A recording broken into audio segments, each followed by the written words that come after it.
Ok, super. Bienvenue ce soir. Bienvenue sur le live sur sortir des schémas répétitifs. C'est mon premier live et j'avais vraiment envie de vous parler de ça aujourd'hui, ces schémas répétitifs qui se répètent parce que moi j'accompagne en constellation et en coaching et je vois ça au travers des personnes que j'accompagne qui n'arrivent pas forcément à se sortir de ça.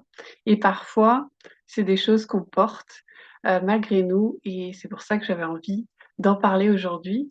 N'hésitez pas à mettre dans les commentaires d'où vous arrivez, qu'est-ce qui vous intéresse dans ce sujet-là et comment vous arrivez. Alors, tout d'abord, bienvenue. Prenez un stylo et un crayon aussi, un calepin, pardon, pour pouvoir noter vos prises de conscience parce que il y a peut-être des informations qui vont venir et vous vous dites, ah oui, il faut que j'aille explorer cette sensation-là à l'intérieur de moi parce qu'elle me pollue, elle se répète, je me sens engluée dans cette sensation et je ne sais pas quoi faire. Et peut-être qu'aujourd'hui, eh ben, il y aura des idées clés, des concepts qui vont vous parler justement par rapport à ça. Vous allez faire des liens. Alors, tout d'abord, ce que nous allons voir aujourd'hui, c'est qu'est-ce qu'un schéma répétitif, comment il se produit dans notre vie et qu'est-ce que ça provoque en nous, dans notre corps, dans nos pensées et dans notre vie. Je vais vous dire qui je suis. On va parler des mémoires, surtout les mémoires transgénérationnelles et les loyautés. Et on va faire un exercice aussi de se désidentifier de cette mémoire, de ce poids qu'on porte, de cette souffrance, pour s'en libérer. Et à la fin, je vous présenterai mon programme Renaissance, que j'accompagne des personnes justement à être libres d'être elles-mêmes. Et puis, vous pourrez poser vos questions à la fin. Alors, tout d'abord, qu'est-ce qu'un schéma répétitif? On peut le retrouver dans le relationnel, par exemple, des conflits qui se représentent, euh, des colères, des moments où on peut ressentir, comment dire, la peur d'être en relation avec l'autre. Ça peut être lié à l'argent.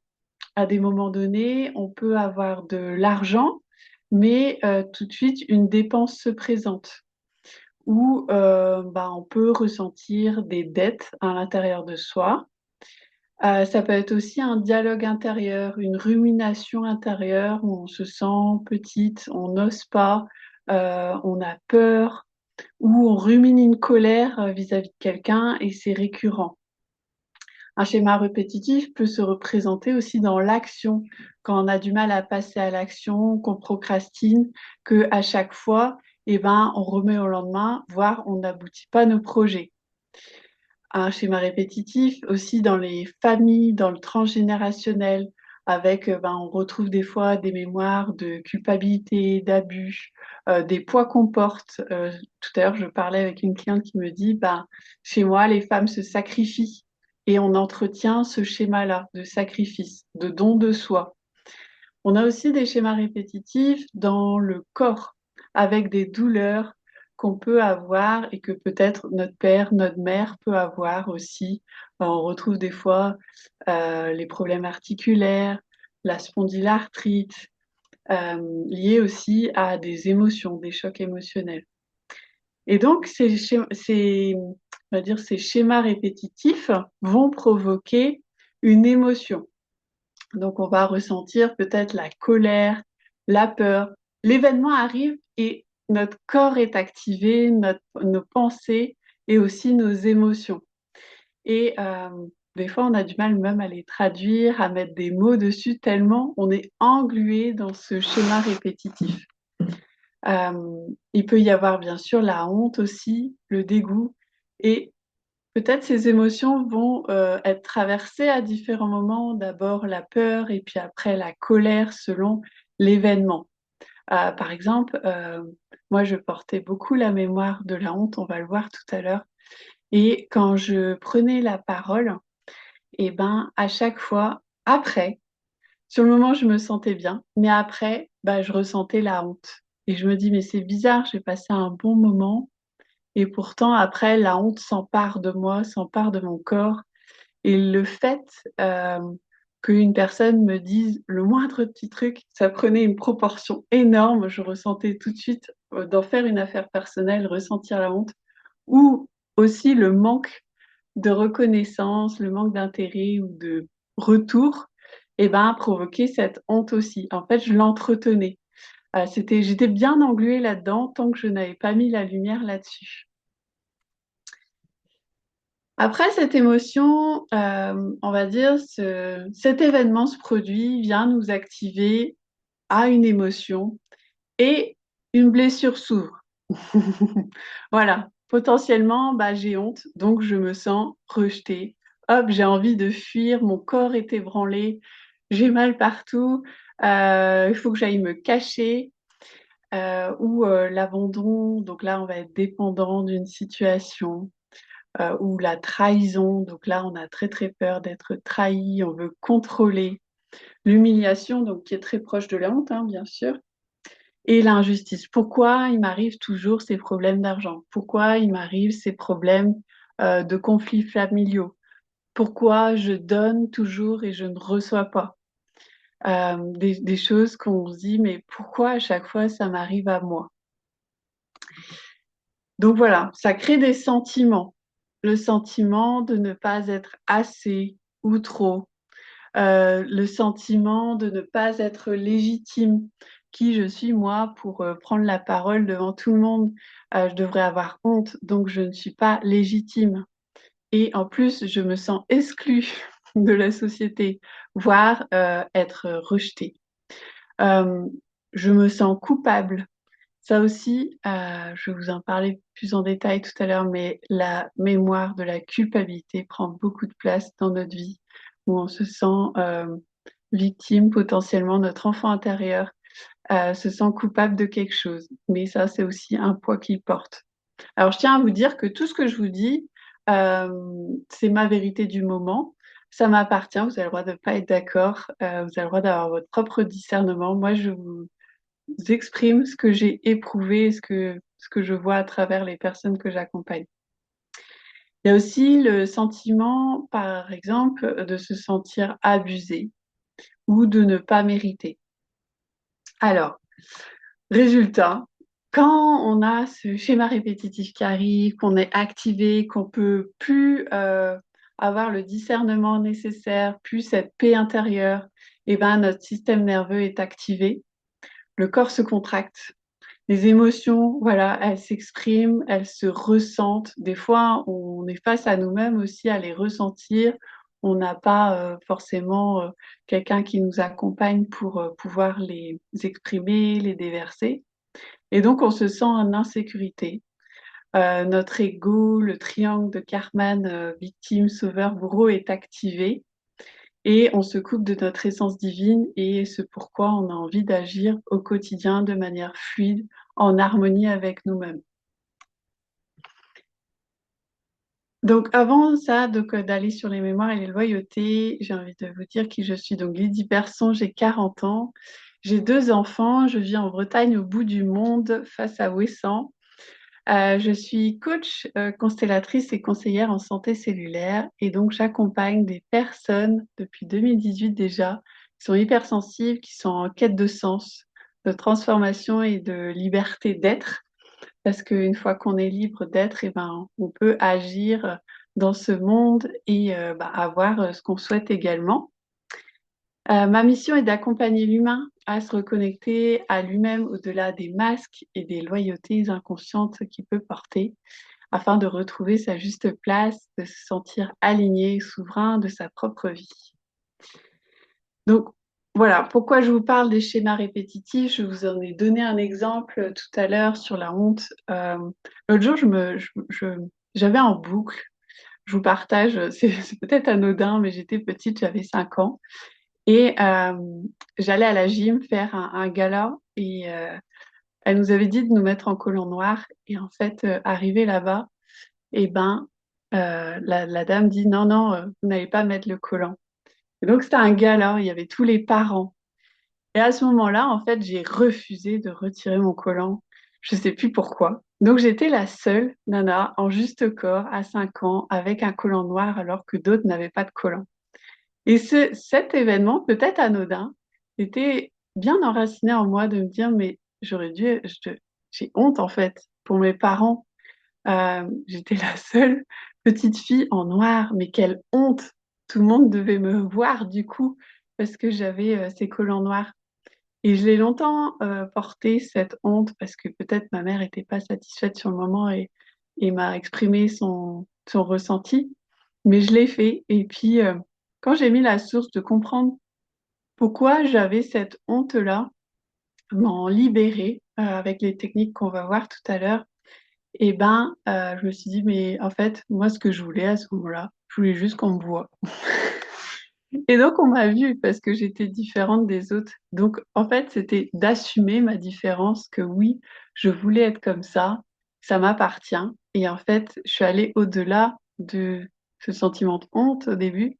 Au début, moi, j'ai écouté ce que je voulais faire. Et ce que je voulais faire, c'était juste porter, d'être confortable et d'être vue. Et voilà, maintenant, cette histoire, je la porte plus comme une honte, je l'ai alchimisée en voyant le côté positif de ce schéma répétitif. Et peut-être que vous portez aussi un schéma répétitif et vous dites, ah là là, c'est chiant, ça se répète. Pourquoi moi? Pourquoi toujours moi? Et tant qu'on n'a pas mis la lumière sur qu'est-ce que cette expérience vient nous apporter, qu'est-ce qu'on peut en retirer comme force et comme potentiel, eh ben, ça va continuer où on va se sentir potentiellement atteint par ce schéma répétitif.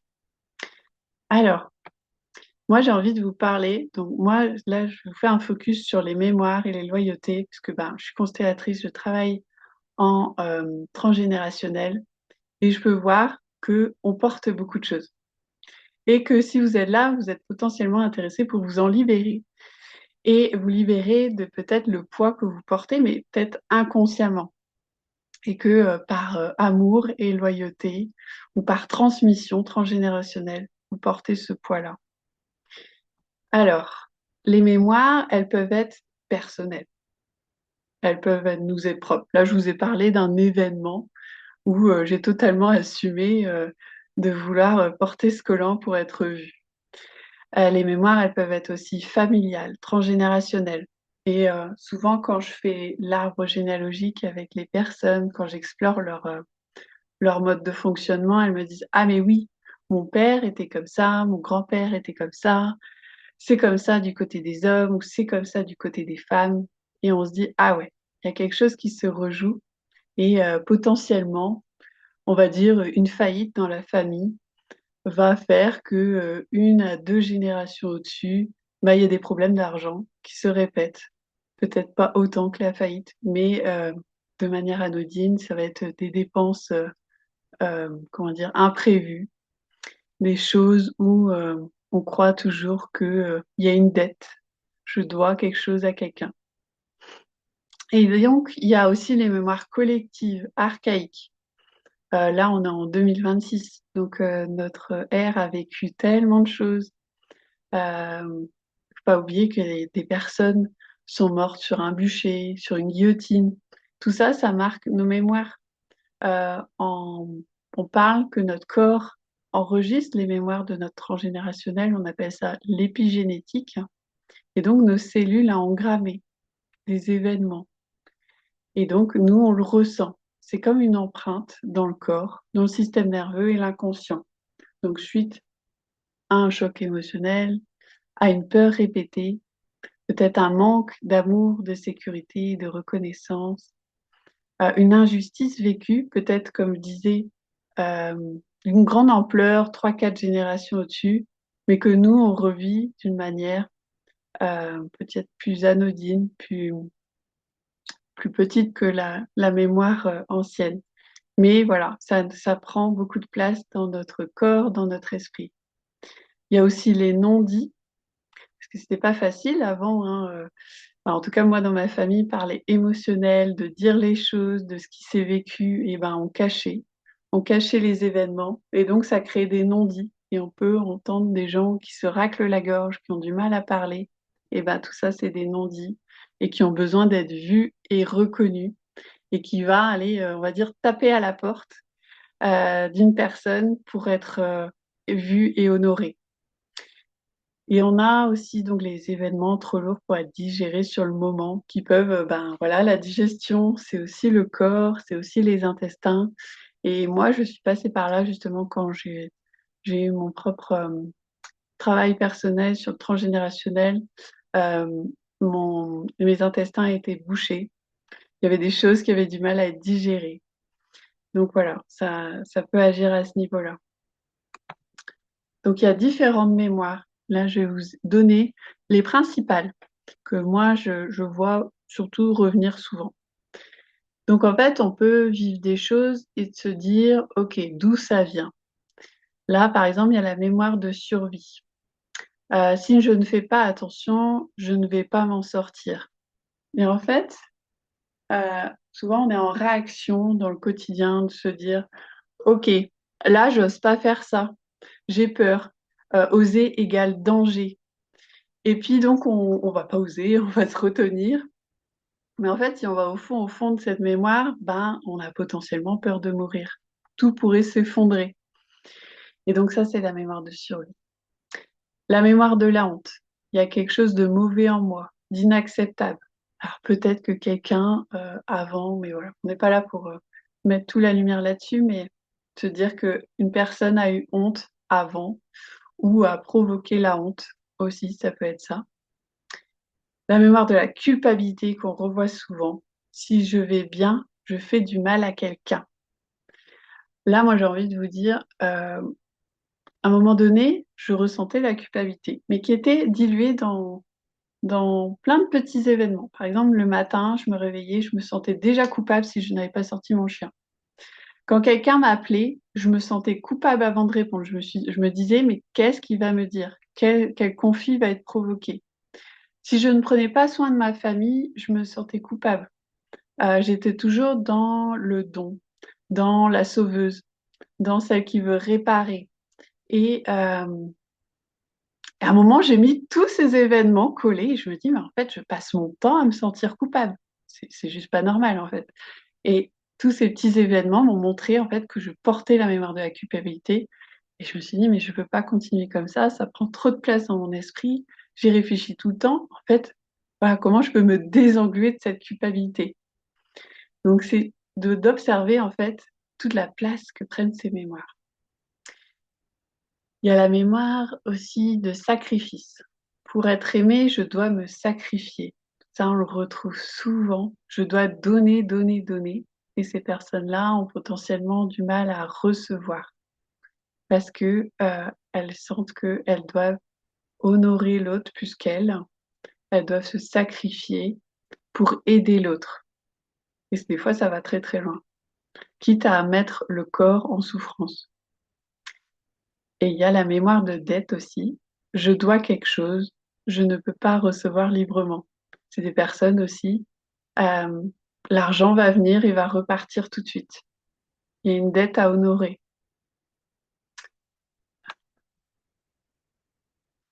Et donc, on retrouve aussi les loyautés. Donc là, les loyautés, c'est un attachement invisible au système familial.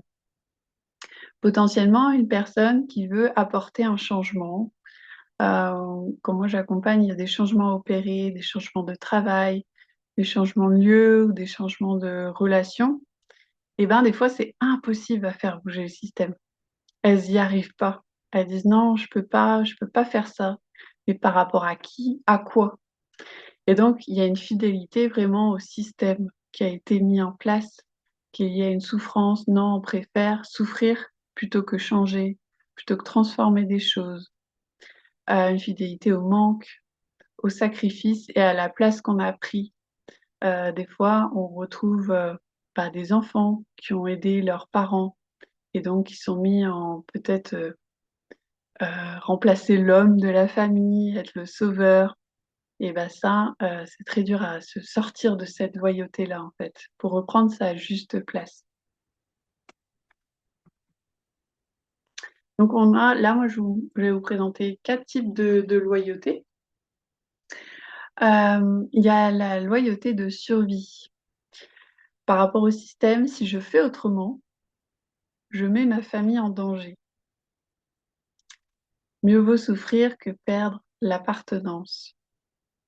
Donc, il y a vraiment le système du clan. Aujourd'hui, la personne a associé le clan à la survie.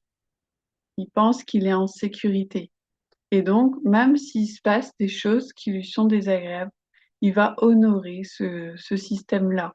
Et c'est OK. C'est son mode de fonctionnement. Il y a la loyauté de réparation. Je vais réparer ce qui n'a pas été réparé. Je prends pour toi, pour que tu ne souffres moins. Et donc, ça c'est pareil, c'est une personne qui va porter beaucoup, qui va faire à la place de d'autres personnes, qui va être tout le temps là, quitte à s'user et à s'épuiser.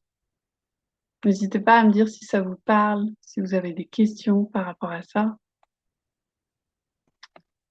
Et il y a la loyauté de la substitution. Je prends la place de quelqu'un. Si je ne tiens pas ce rôle, tout s'effondre.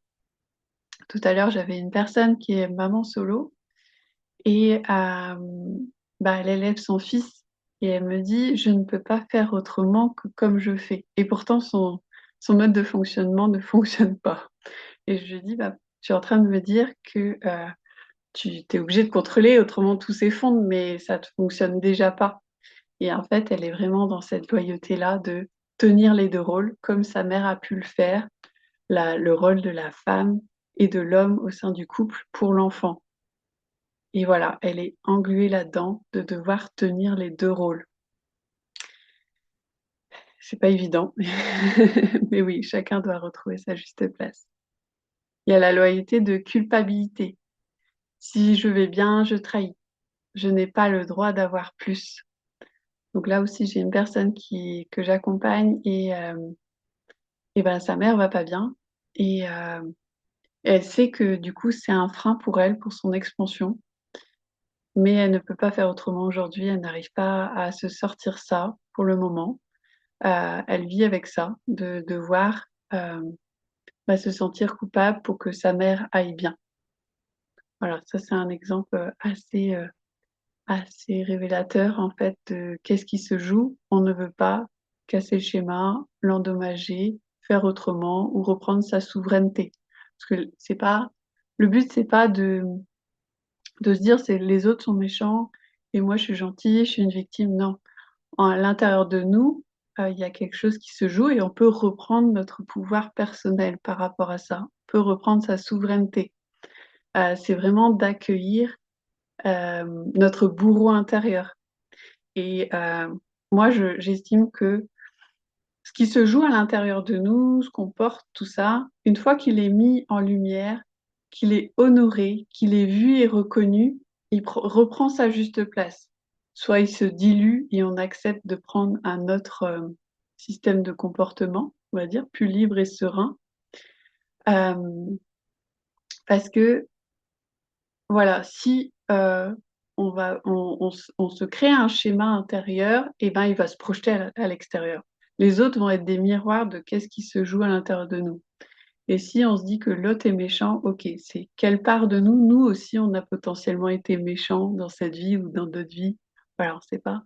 Euh, mais c'est d'accepter, en fait, ces parts de nous. D'accepter qu'on potentiellement, on a ce bourreau intérieur aussi, qu'on a ce côté sauveur, ce côté victime. Et plus on l'accepte en nous, moins il se représente aussi à l'extérieur. C'est très subtil, mais c'est très intéressant à alchimiser. Donc, en fait, la mémoire, elle est dans le corps, la loyauté est dans l'inconscient, et le schéma, c'est un schéma de protection. C'est OK, en fait, qu'on a agi comme ça depuis qu'on est né, depuis un certain moment, qu'on a eu ces activations, depuis qu'on met la conscience de se dire, oh là là, ça me pollue trop, je sais pas quoi faire, et puis tous les jours ça recommence. Mais si on n'a pas réussi à sortir de ça, c'est juste par survie, et, euh, et c'est OK. Et on va voir maintenant comment on peut faire autrement. Donc, j'ai envie de vous faire un exercice par rapport à ça. Si vous êtes là, c'est que vous avez sûrement un schéma répétitif dans votre vie auquel vous pensez. Peut-être c'est une relation qui vous active, qui vous fait peur ou qui vous met en colère, ou que vous ne comprenez pas. Peut-être c'est, je sais pas, un schéma répétitif lié à l'argent. Et là, on va faire comme une constellation intérieure.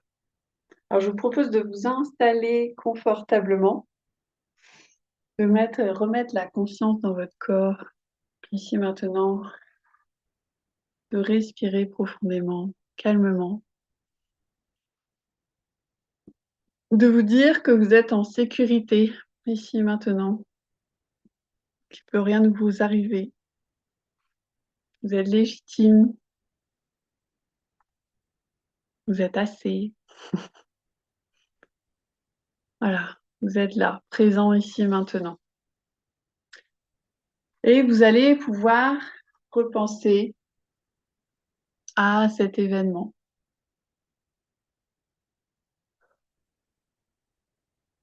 au moment où ça se produit, et observer ce que ça fait dans votre corps. Peut-être que ça se contracte au niveau du bassin, du ventre. Peut-être que ça prend de la place au niveau du plexus solaire ou de l'œsophage. Peut-être que ça prend de la tête. Ou peut-être que ça vous fait mal au dos. Peut-être une douleur qui se présente. Et vous sentez que cet événement a pris possession de votre corps. Vous vous sentez englué là-dedans. Peut-être en état de sidération ou en bouillonnement de colère ou complètement figé par la peur. Et maintenant, je vous propose d'extraire ce sentiment-là, cette émotion, et de la placer face à vous, comme une représentation. Peut-être que vous écrivez sur un papier cette représentation. Peut-être c'est une boule devant vous qui prend cette représentation. Prenez le temps de mettre dans cette boule ce que vous ressentez, ce que votre corps ressent au moment où vous êtes activé par un schéma répétitif, par une émotion, une sensation. Peut-être que devant vous, vous avez placé la colère ou la culpabilité ou la survie. Observez, observez si ça se transforme, si c'est une émotion, une énergie ou une personne, ou peut-être une part de vous-même.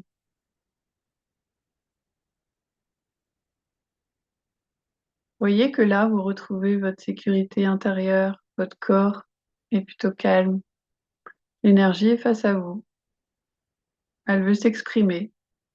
Alors prenez un temps pour l'écouter. Qu'est-ce qu'elle a à vous dire?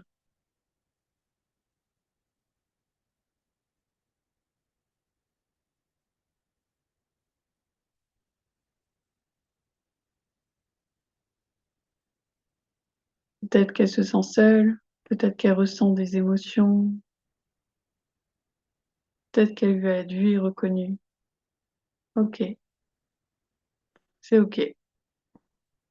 Vous pouvez lui dire, je te vois et je te reconnais.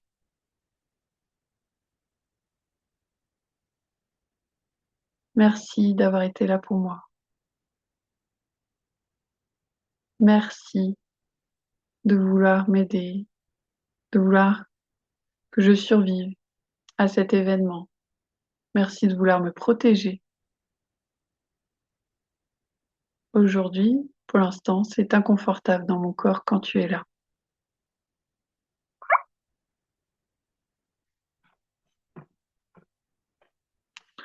Merci d'être là.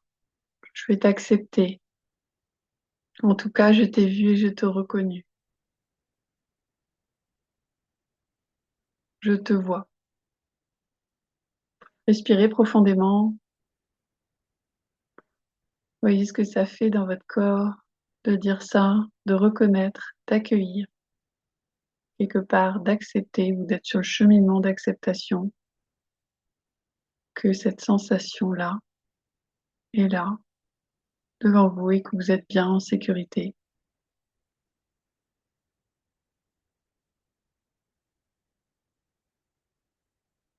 Vous reprenez la confiance en vous-même, dans votre corps. Peut-être que c'est une personne et cette personne est satisfaite d'être vue et reconnue et va s'en aller. Peut-être que cette émotion est accueillie et va se diluer. Ou peut-être que cette part de vous a besoin d'être réintégrée en vous. Je vous laisse bon de faire ce qui est nécessaire pour vous-même. Et si vous avez besoin de réaccueillir ça en vous, eh ben, vous pouvez le placer au niveau du cœur. Sentir que ça passe dans vos cellules, au niveau de votre cœur, que ça vient s'intégrer, que c'est totalement accepté par vous-même. Que oui, vous avez ressenti ça et c'est OK. J'accepte cette expérience qui m'a peut-être amené de la survie, de la protection. Et aujourd'hui, avec ou sans ça, je me sens en sécurité.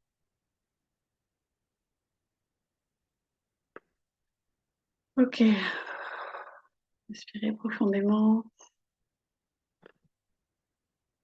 N'hésitez pas à mettre en chat ce que ça vous a fait, ce que ça vous a apporté, quelles sensations.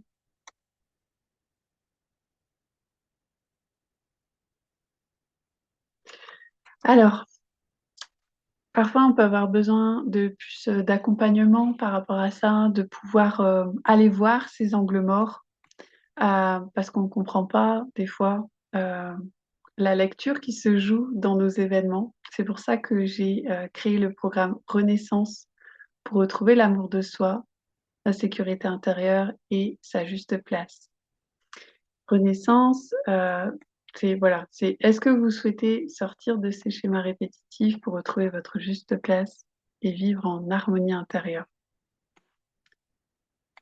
Renaissance, c'est 4 mois de transformation avec un accompagnement mensuel qui comprend à chaque fois une constellation familiale, donc en présentiel ou en distanciel pour chacune des personnes, afin de retrouver sa juste place, de libérer les charges inconscientes, d'apaiser les conflits intérieurs et relationnels et rétablir l'ordre et la circulation dans la vie.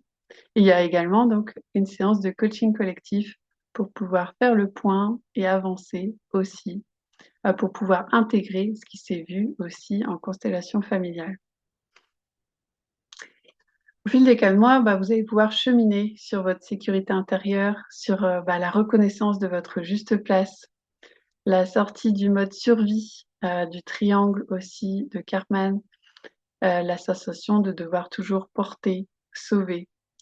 Il y a la libération aussi des loyautés familiales invisibles, comme on a vu aujourd'hui, et des mémoires. Dans Renaissance, les piliers d'accompagnement, c'est retrouver sa juste place dans la vie, pacifier les liens fondateurs. Donc là, je parle l'élan de vie. En fait, on a un père et une mère, et potentiellement, à un moment de notre vie, il y a peut-être un élan qui a été interrompu. Et c'est de voir où est-ce qu'il y a besoin de mettre de la paix, de l'harmonie sur ces moments de vie, parce que notre père, notre mère représentent le féminin et le masculin aussi dans notre vie et à l'intérieur de nous. Et c'est de pouvoir être en paix aussi bien avec le féminin et le masculin à l'intérieur de nous, pour pouvoir recevoir le soutien, la structure du masculin, par exemple, l'émotionnel du féminin, la créativité et avancer plus librement. Et bien sûr, sortir des triangles relationnels. Donc c'est, comme je disais tout à l'heure, d'aller voir ce qui se joue dans notre bourreau intérieur, notre sauveur et notre victime, pour pouvoir sortir de ça et l'accueillir aussi. Donc le programme Renaissance, c'est 250 € par mois pendant 4 mois.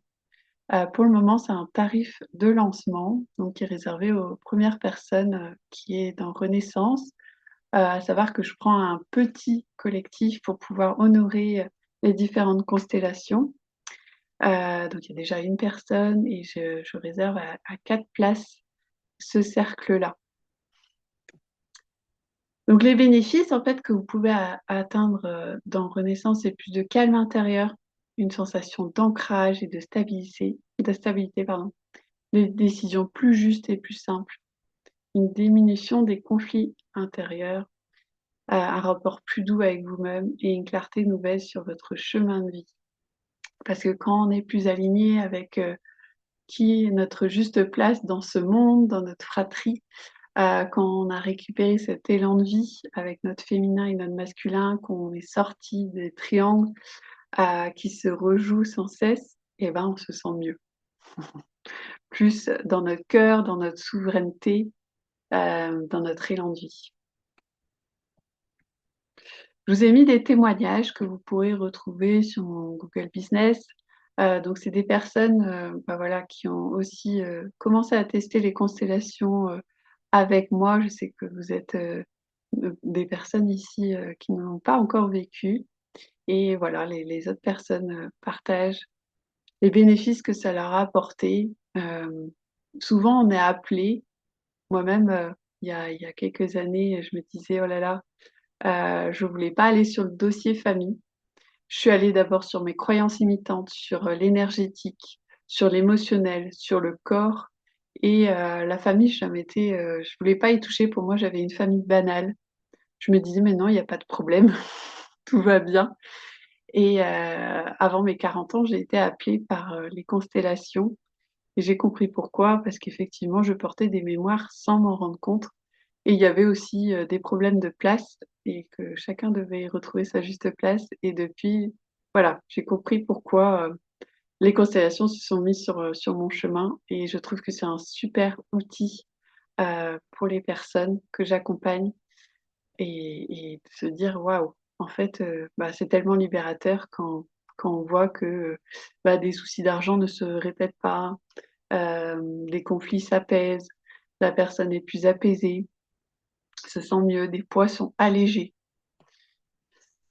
Je vous partage un autre, témoignage d'une personne que j'accompagne aussi en santé cellulaire et qui est accompagnée aussi en constellation parce que pour moi, comme je vous l'ai dit, la santé cellulaire, c'est important parce qu'on est fait de, 100 000 milliards de cellules et comme, on porte des fois dans nos cellules la mémoire de notre transgénérationnel, c'est important de pouvoir aller, soutenir nos transformations aussi avec, un combo gagnant que, je pourrais vous en parler, ultérieurement. Voilà, je vous ai partagé plusieurs choses, peut-être que j'ai oublié des choses. Est-ce que vous avez des questions?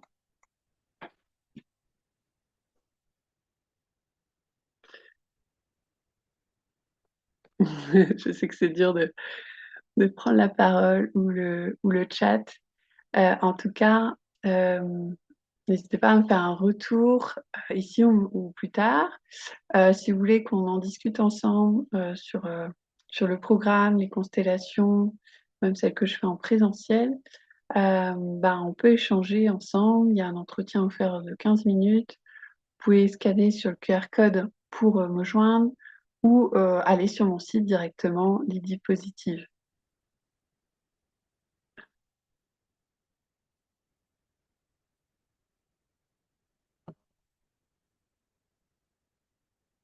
Hop, je vais arrêter.